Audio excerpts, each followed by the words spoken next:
Hello friends, नमस्कार। Judicial exam watcher channel से मैं राजेश कुमार सोनी। प्रारंभिक परीक्षा की तैयारी के लिए एमसीक्यू एनालिसिस बेस्ड ये वीडियो हैं और ये आईपीसी से एक सवाल है। बहुत अच्छा सवाल है। मोस्टली आस्क्ड क्वेश्चंस हैं, ये फ्रिक्वेंटली आस्क्ड क्वेश्चंस हैं, ये प्रॉब्लम्स है ये। तो इन्हें आपको बस थोड़ा सा दिमाग लगा के समझना है। प्रॉब्लम से कुछ खास होता नहीं है, थोड़ा सा कंफ्यूजन होता है। वो कंफ्यूजन इस वजह से होता है कि हम प्रॉब्लम में दिए गए कुछ गुण शब्दों को या तो समझ नहीं पाते या उनको हम मार्क नहीं करते, उन पर ध्यान नहीं देते। तो आज हम वही करने वाले हैं। मैं हर वीडियो में कुछ विशेष ऐसे शब्दों को इंगित करता हूं जिससे आप प्रॉब्लम्स की तह तक पहुंच सकते हैं। वो शब्द प्रॉब्लम्स में ही होते हैं। अब यहाँ पे देख लेते हैं। ए ने तड़के सुबह एक स्थान पर जो भुतहा स्थान कहलाता था, एक बच्चे को झुके हुए देखा। देखो, एक बच्चे को झुके हुए देखा और ऐसी जगह पर देखा जो भुतहा स्थान कहलाता था। इसलिए बच्चे को प्रेत आत्मा समझकर, क्या समझकर? प्रेत आत्मा समझकर ए ने उसकी मृत्यु कारित कर दी। तो क्या होगा? इन चार में से क्या आपका निर्णय होगा? ए बच्चे की मृत्यु कारित करने का उत्तरदायी है, ए भूत के डर के कारण रक्षित है, ए सद्भाव में तथ्य की भूल के लाभ को अधिकृत है, या उपरोक्त में से कोई नहीं। तो हम पहले जो सबसे इजी लगता है इन चारों पर विचार करते हैं।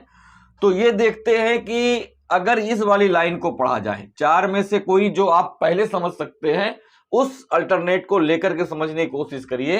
कि अब जैसे हम इसको समझ सकते हैं कि ए भूत के डर के कारण रक्षित है, तो क्या यह संभव है? हमारे कानून आईपीसी में कहीं ऐसा कोई सेक्शन है, ऐसी कोई बात है जहां भूत के डर को डिफेंस बनाया गया हो? बिल्कुल नहीं है। तो ये तो पढ़ते ही पता चल गया कि ये हो ही नहीं सकता। ये तो पढ़ते ही पता चल गया ना आपको, क्योंकि ऐसा तो कोई कहीं कोई डिफेंस दिया ही नहीं गया हमको, भूत के डर का डिफेंस है। चलो, ये बात तो समझ में आ गई। अब अगर हम इसको देखें, ए सद्भाव में तथ्य की भूल के लाभ को अधिकृत है, तो अब जरा इस प्रॉब्लम को देख लेते हैं। ए द्वारा जो भी काम किया गया, बच्चे को प्रेत आत्मा समझकर ए ने उसकी मृत्यु कारित कर दी। तो क्या यहां पर ए ने सद्भाव में कार्य किया? ए ने सद्भाव में कार्य किया ही नहीं। वो तो लापरवाही में, उसने तो कुछ जांचा परखा समझा ही नहीं। वो तो उसको सीधे प्रेत ही आत्मा समझ करके उसकी मृत्यु कारित कर दी। तो जब सद्भाव में काम नहीं हुआ तो इसके लाभ के लिए अधिकृत हो ही नहीं सकता। अब बचे हमारे पास दो, या तो ये होगा या तो ये होगा। अब ये आपको अपनी रीजनिंग लगा करके देखना है। तो भाई अब देखें यहां पर कि प्रेतात्मा समझकर इन्हें उसकी मृत्यु कारित कर दी, यानी कि कुछ यहां पर ऐसा क्लू नहीं मिल रहा है जिससे कहीं उसे किसी प्रकार का डिफेंस मिल जाए, कुछ ऐसा जो उसको बचा ले, कोई ऐसा तथ्य, कोई ऐसी यहां पर चीज इस प्रॉब्लम में समझ नहीं आ रही है। ये हम रीजनिंग से हल कर रहे हैं, अभी हम इसको एनालाइज करेंगे। तो इसका मतलब ये हुआ कि ये भी नहीं हो सकता, क्योंकि यही होगा, ए बच्चे की मृत्यु कारित करने का उत्तरदायी है। चूंकि ए ने यहां उपेक्षा द्वारा, यहां पर ए ने क्या,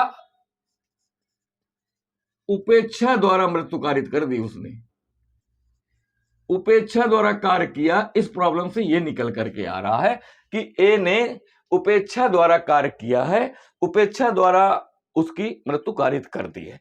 अब ये आंसर आया कहां से?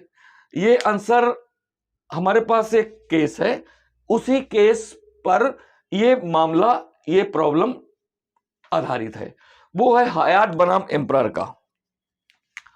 हयात बनाम एम्परर का ये मामला है, एक वाद है। इस वाद पर ये समस्या पूरी की पूरी सेम है, ये आधारित है। और इसमें अंडर सेक्शन 304 ए के तहत उसे दंडित किया गया, ए को, अभियुक्त को दंडित किया गया।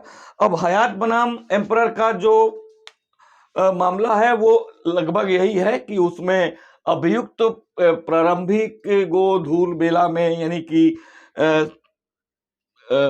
गोधूल बेला में, उसमें इसमें तड़के सुबह लिख दिया गया, उसमें गोधूल बेला में, इस मामले में गोधूल बेला शब्द का इस्तेमाल किया गया है, यानी कि शाम के समय की बात है। तो अभियुक्त जो है गोधूल बेला में गांव के उस स्थान से निकल रहा था, जिसे वो स्वयं, अभियुक्त स्वयं और ये गांव के लोग भूतहा स्थान समझते थे। तो उस स्थान पे उसने देखा कि एक कोई कुबड़ वाला बच्चा झुका हुआ है। जैसे यहाँ पर एक बच्चे को झुका हुआ देखा, तो इसमें ये जो बच्चा था ये कुबड़ वाला बच्चा था और इस तरह से झुका हुआ था। थोड़ा सा अंधेरा था, धुंधलापन था। तो ये जो अभियुक्त है इसने उसे प्रेतात्मा समझ लिया, क्योंकि वो ऐसे स्थान पर झुका था जिसे भूतहा स्थान कहते थे, और वो व्यक्ति यानी कि अभियुक्त स्वयं उस स्थान को तथा गांव के सभी लोग उस स्थान को भूतहा स्थान समझते थे, और वहां ऐसा लगता था कि यहाँ प्रेत आत्माएं आती जाती रहती हैं। तो कुबड़ वाले बच्चे को जब झुका हुआ देखा तो इस अभियुक्त ने उस पर कई वार किए। कई वार किए, बच्चा मर गया। बाद में उस अभियुक्त को अपनी गलती का एहसास होता है, क्योंकि उसने कुबड़ वाला बच्चा देख के उसे प्रेतात्मा समझ के सीधे मारना शुरू कर दिया। कई वार किए जिससे वो बच्चा मर गया। उसने किसी प्रकार की कोई सावधानी नहीं बरती, ये जानने की कोशिश नहीं की कि ये वाकई प्रेतात्मा है या कोई गांव का बच्चा है। तो इस वजह से जो इस वाद में निर्णय आया, वो निर्णय आया कि भाई इसने उपेक्षा द्वारा मृत्यु कारित की है, इसलिए इसको, अभियुक्त को हयात बनाम एम्परर में 304A के तहत दंडित किया गया। और साथ ही साथ यह भी कहा गया कि इस सद्भाव में तथ्य की भूल के लाभ का अधिकृत नहीं है। क्यों नहीं है? क्योंकि उसने सद्भाव में कार्य नहीं किया। इसका मतलब जो सेक्शन 79 IPC है, इसका लाभ इसको नहीं मिलेगा। तो ये भी इसी मामले में कहा गया। ये दोनों बातें कही गई। 304 में दंडित, 304A में दंडित किया गया और 79 IPC का लाभ इसे नहीं दिया गया। तो ये दोनों जो अल्टरनेट आए हैं वो इसी केस से निकल करके आए हैं।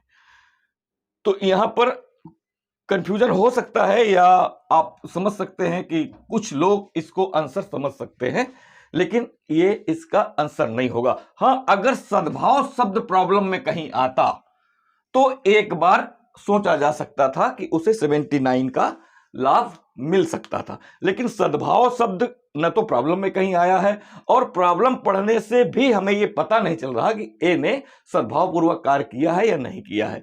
लेकिन अगर गौर से देखा जाए तो स्पष्ट दिखता है कि ए ने सद्भाव पूर्वक कोई कार्य नहीं किया है, तो वो 79 का अधिकारी भी नहीं है। 304A में वो दंडित किया गया। इस तरह से समस्या का हल किया गया। और ये समस्या का जो विश्लेषण है वो आपको कैसा लगा, कमेंट करके जरूर बताइएगा, लाइक करिएगा। और अगर आपको ठीक लगता है तो आप मेरे चैनल जुडिशियल एग्जाम वॉचर को सब्सक्राइब कर सकते हैं। इस समय प्रीलिम्स की तैयारी के लिए विशेष वीडियो दिए जा रहे हैं। Thank you for watching.